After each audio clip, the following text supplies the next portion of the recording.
चलिए दोस्तों बात करते हैं एक और नई क्वेश्चन के बारे में। इस क्वेश्चन में एग्जामिनर ने कहा 11 और 80 के बीच की सभी संख्याओं का औसत क्या है जो 6 से विभाज्य है, ये एग्जामिनर मुझसे पूछ रहा है।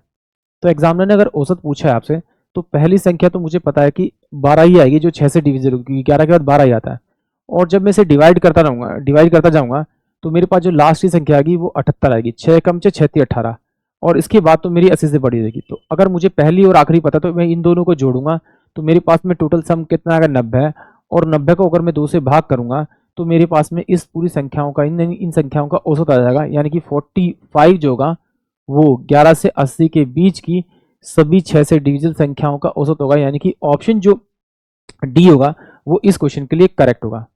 एक बार इसको सॉल्व भी कर लेते हैं, अगर इस तरह से नहीं करना तो फिर सॉल्व कर लेते हैं। तो ये पहली संख्या कितनी मेरे पास में 12 है, 12 है।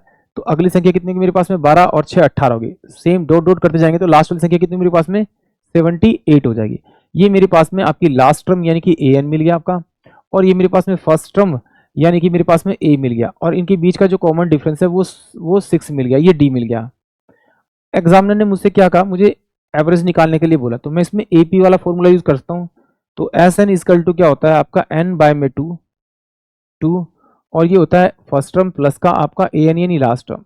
ठीक है भाई, टोटल मेरे पास में कितनी है आपकी, टोटल मेरे पास में n कितने मेरे पास मुझे अभी पता नहीं है, तो इसका मतलब इसको मैं 2 नीचे रख लेता हूँ।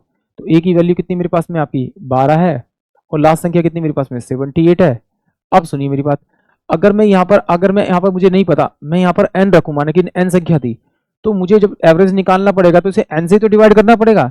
तो मैं क्यों संख्या निकालूं, मैं डायरेक्ट इसे n से न डिवाइड कर दूं।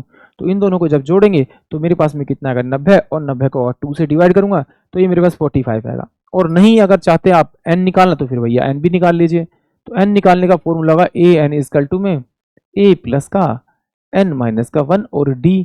तो an तो कितना दे रखा है मुझे 78, बराबर में a कितना है मेरे पास में आपका 12, प्लस में n निकालना तो n माइनस का 1, d कितना है मेरे पास में आपका 6। तो ये इधर जाएगा तो कितना हो जाएगा 6, और ये कितना 66, और डिवाइड बाय में ये 6 हो जाएगा, इक्वल टू कितना हो जाएगा n माइनस का आपका 1। इससे काटूंगा तो ये मेरे पास में 11 आ जाएगा, और ये n की वैल्यू मेरे पास में इधर आ जाएगी। तो ये मेरे पास में n इक्वल टू क्या हो जाएगा आपका 12, यानी n की वैल्यू मेरे पास में आपकी 12 होगी। अब क्या करेंगे, आप n की जगह यहाँ पे 12 रखते और नीचे ही 12 रखते तो ये कट ही जाता।